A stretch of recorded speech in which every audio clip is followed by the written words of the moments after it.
Evolusi dan revolusinya negara hukum dan negara konstitusi. Kita tahu bahwasannya negara hukum dan negara konstitusi itu merupakan pilar fundamental dalam tatanan pemerintahan modern. Kedua konsep ini saling terkait erat dan bertujuan untuk menciptakan sistem pemerintah yang adil, demokrasi, dan berlandaskan hukum. Dalam konteks Indonesia, perjalanan panjang menuju negara hukum dan negara konstitusi telah diwarnai oleh berbagai peristiwa sejarah dan dinamika kelompok. Negara hukum merupakan negara yang seluruh penyelenggara negara baik legislatif, yudikatif maupun eksekutif dilakukan berdasarkan atas hukum. Tidak ada seorang pun yang berada di atas hukum. Yang pertama, supremasi hukum. Ini adalah hukum tertinggi dan berlaku untuk semua orang tanpa terkecuali. Yang kedua, persamaan di hadapan hukum. Semua yang memiliki kedudukan yang sama di hadapan hukum. Yang ketiga, hak asasi manusia. Ini merupakan negara berkewajiban melindungi hak asasi manusia warga negaranya. Yang keempat, pemisahan kekuasaan. Ini merupakan kekuasaan negara yang dibagi menjadi 3 cabang, yaitu legislatif, eksekutif, dan yudikatif untuk mencegah penyalahgunaan kekuasaan. Dan yang terakhir itu ada keterbukaan. Ini merupakan proses pembuatan dan penegakan hukum harus dilakukan secara terbuka dan transparan. Ini semua merupakan prinsip-prinsip dasar dari negara hukum itu sendiri.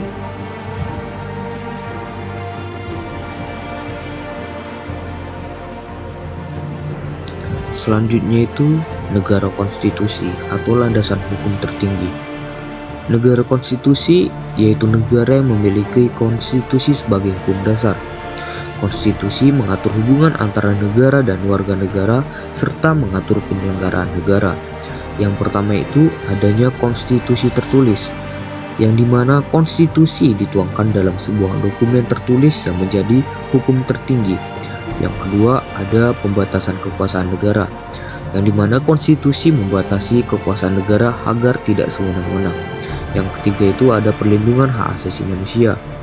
Ini juga merupakan konstitusi yang menjamin hak asasi manusia warga negara. Yang terakhir itu ada kestabilan hukum, yang dimana konstitusi ini memberikan kepastian hukum bagi seluruh warga negara. Nah, semua itu merupakan ciri-ciri dari negara konstitusi itu sendiri.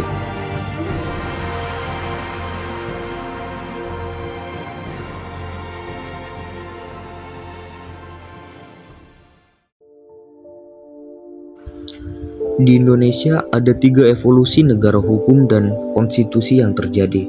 Nah, yang pertama itu pada masa kolonial. Nah, pada masa kolonial ini konsep negara hukum dan konstitusi belum sepenuhnya diterapkan di Indonesia. Nah, hukum yang berlaku yaitu hukum kolonial yang lebih menguntungkan kepentingan penjajah. Nah, yang kedua itu pada masa kemerdekaan. Setelah merdeka, Indonesia merumuskan Undang-Undang Dasar tahun 1945 sebagai landasan konstitusional negara. Namun, dalam praktiknya, prinsip-prinsip negara hukum dan konstitusi seringkali dilanggar. Nah, terutama pada masa Orde Lama dan pada masa Orde Baru. Nah, yang ketiga itu ada reformasi. Nah, reformasi pada tahun 1998 menjadi tonggak penting dalam upaya mewujudkan negara hukum dan konstitusi yang sejati. Nah, amandemen Undang-Undang Dasar tahun 1945 dilakukan untuk memperkuat sistem demokrasi dan perlindungan hak asasi manusia. Sejak keberlangsungan reformasi, ada banyak berita yang berkaitan dengan upaya mewujudkan negara hukum dan konstitusi di Indonesia. Nah, berikut ini beberapa di antaranya. Yang pertama itu ada kasus pelanggaran HAM berat. Nah, kasus-kasus pelanggaran HAM di masa lalu terus menjadi sorotan hingga sekarang dan menjadi tantangan dalam upaya mencapai rekonsiliasi nasional. Nah, yang kedua itu ada korupsi. Nah, praktik korupsi masih menjadi masalah serius yang menghambat pembangunan dan merusak kepercayaan masyarakat terhadap pemerintah. Nah, yang ketiga itu ada penegakan hukum. Nah, banyak sekali kasus yang menunjukkan bahwa lemahnya penegakan hukum, seperti kasus-kasus yang melibatkan pejabat publik. Nah, yang keempat itu ada Perubahan undang-undang. Nah, perubahan undang-undang seringkali memicu kontroversi dan perdebatan. Nah, terutama jika dianggap bertentangan dengan prinsip-prinsip negara hukum dan konstitusi itu sendiri.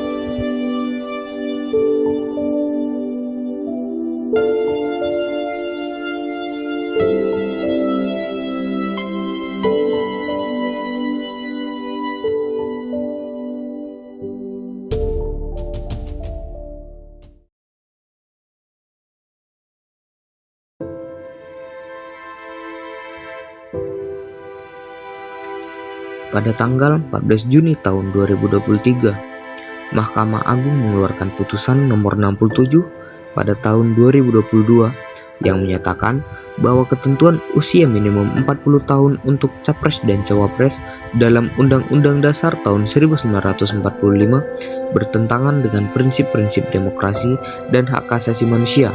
Mahkamah Agung berpendapat bahwa usia minimum tersebut tidak lagi relevan dengan perkembangan zaman dan harus dihapuskan. Putusan MK ini mendapat dukungan dari banyak pihak, terutama anak muda, menilai bahwa putusan ini memberikan kesempatan bagi anak muda untuk ikut serta dalam proses politik dan memimpin negara. Namun, ada juga pihak yang menolak putusan ini dengan alasan bahwa pengalaman dan kematangan adalah faktor penting dalam memimpin negara.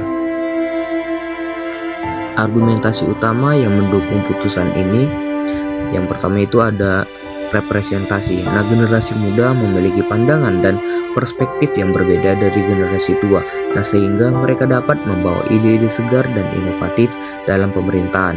Nah, yang kedua itu ada partisipasi politik. Nah, putusan ini mendorong partisipasi politik yang lebih inklusif dengan melibatkan generasi muda dalam proses politik sejak dini.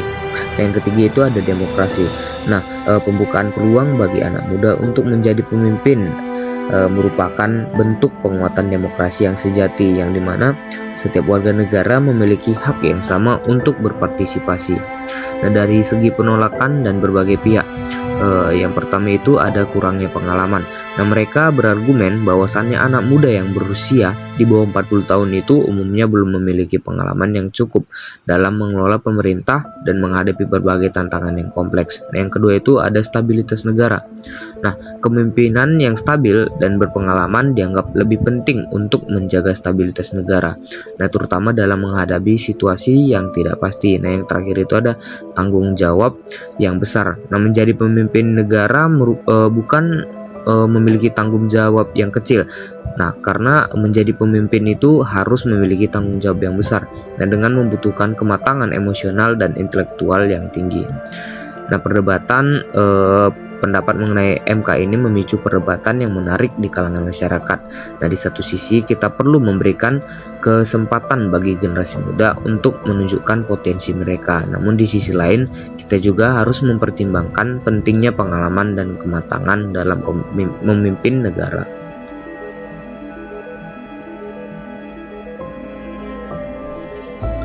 Dari sudut pandang hukum, putusan Mahkamah Konstitusi ini dapat dibenarkan. Menurut pasal 28D ayat 1 Undang-Undang Dasar tahun 1945 menyatakan bahwa setiap warga negara berhak untuk dipilih dan dipilih menjadi anggota DPR, DPD, DPRD, dan MPR. Tidak ada batasan usia yang disebutkan dalam pasal tersebut. Nah, selain itu, Mahkamah Konstitusi juga berpendapat bahwasannya usia minimum 40 tahun tidak lagi relevan dengan perkembangan zaman, karena banyak anak muda yang sudah memiliki pengalaman dan kompetensi yang cukup untuk memimpin negara. Dari putusan MK ini sejalan dengan prinsip dasar dari negara hukum, yakni supremasi hukum. Nah, ini mana artinya semua warga negara tanpa terkecuali berada di bawah lindung dan kekuasaan hukum.